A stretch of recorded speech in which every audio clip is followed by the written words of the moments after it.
Hello YouTube, Dr. Kemp here, Hammond Doc once again. I tell you what, I'm just enjoying myself in this series of videos, playing my own soul happy on my Hammond B3 organ here. Woo, I'm just getting excited. There are things that I'm trying to share with the Hammond organ community. Then I start playing and I feel the move of God. I feel the Spirit of God stirring up inside of me. And I start getting carried away and deviating off of the subject. And I can do that from time to time. But I'm going to try to stick with what I'm trying to deal with right now and what that is. Well, I'm gonna get carried away. I know I'm gonna get when my fingers start touching this keyboard. I know my heart is gonna start pumping, and I get excited. Whew. Okay, here's what I'm talking about. I'm talking about the vibrato and vibrato chorus control on the Hammond organ, and I've already read for you. I need to pull this out so I can hear and monitor my volume here and talking. I've already read some paragraphs from this book. If you don't have this book, try to find a copy of this book.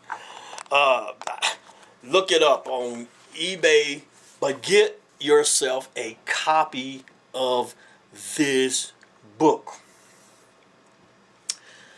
This book is worth having. Look on the internet. I have not even looked up on the internet to see if this document is available on the internet. Look it up. Listen to me. If this document is not available on the internet, I want you to have this book. Copyright 1970. Look it up. And if you can't find this book on the internet, drop me a note right down here at the bottom of this YouTube video. Let me know. Dr. Kemp, I couldn't find this book, but I want it. And here's what I'll do for you. I have a scanner, and I'll scan this book for you. And you send me your email address. Hey, I'll email you a scanned copy of this book. It is such a great book. Well, here's what we're going to do in this video.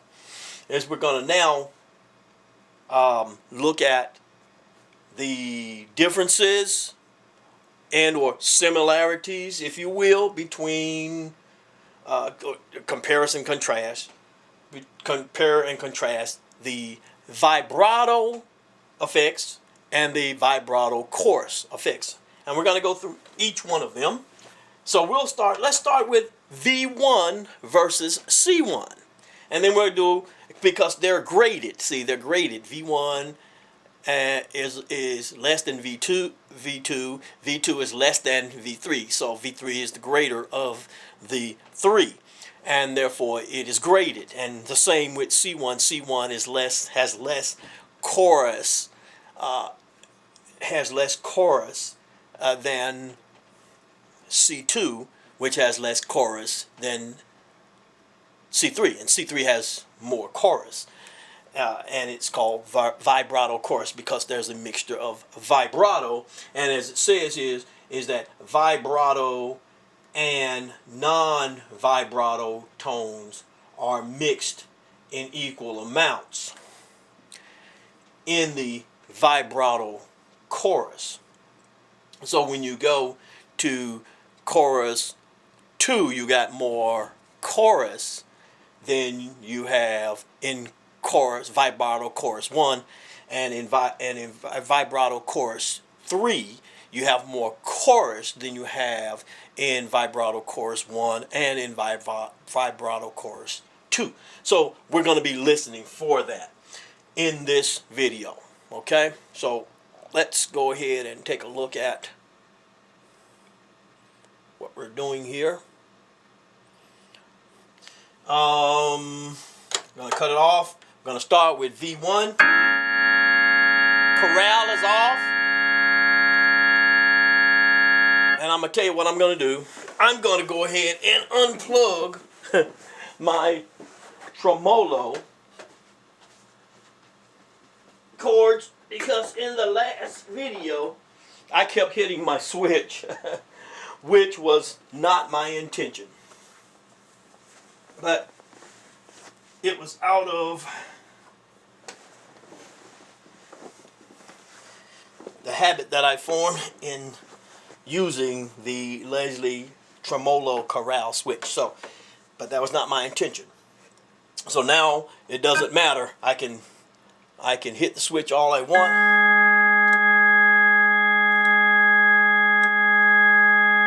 It's not going to change anything. So I can hit the switch now, because what I want was a flat sound to start with. Okay, here we go. So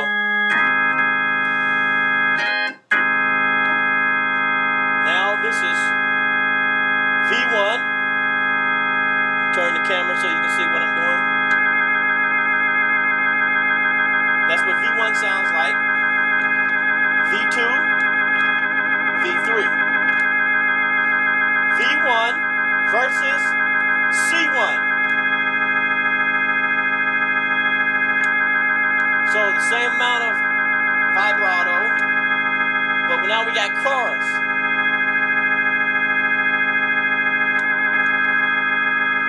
More chorus. Same amount of vibrato. More chorus.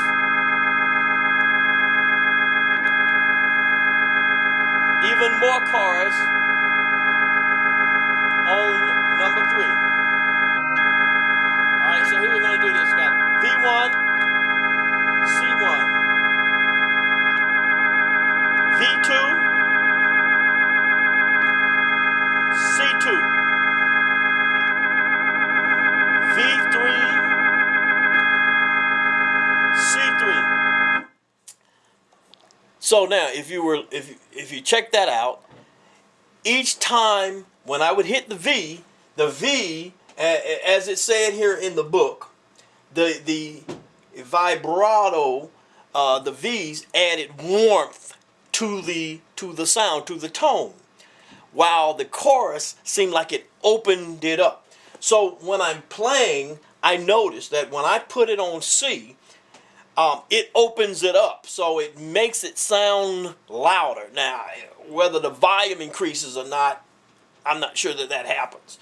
But it makes it sound, is perceived as being louder. Maybe one of the things that I'm going to do, maybe I'll do an experiment where I'll use my sound meter and I'll put it on the vibrato, and that's what I'll do. I'll do that. I'll do another video where I'll hook up my sound meter and play it on vibrato, and then at the same, without changing the volume, hit the chorus and vibrato chorus, and see that if it's makes any difference. But it perceptually, it has a perceptual sound of being louder, but I'm not sure that it is. But that would be a good experiment for me to do, and I'm going to do it. I like to do experiments like that, so, because I like to know for sure. All right, so let's play a little bit with using these different sound effects, with vibrato on, vibrato off, vibrato chorus 1, 2, 3. Vibrato 1, 2, and 3, and so forth. So we're going to be mixing them up. All right, so here we go. Now we're getting ready to have some fun here. Well, I'm getting ready to have some fun because I'm getting ready to play. Let me put my earplugs back in, and then what I'll do is maybe come back and do another video.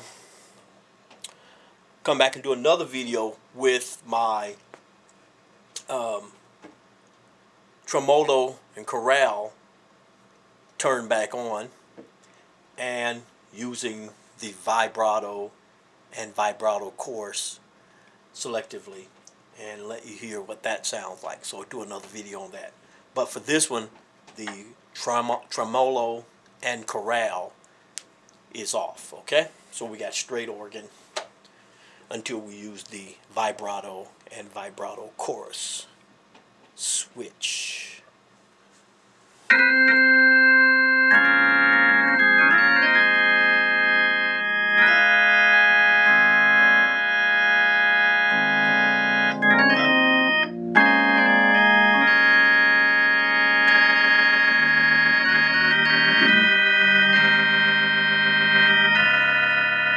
This is C3.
This is Hammond Doc saying to you, peace out.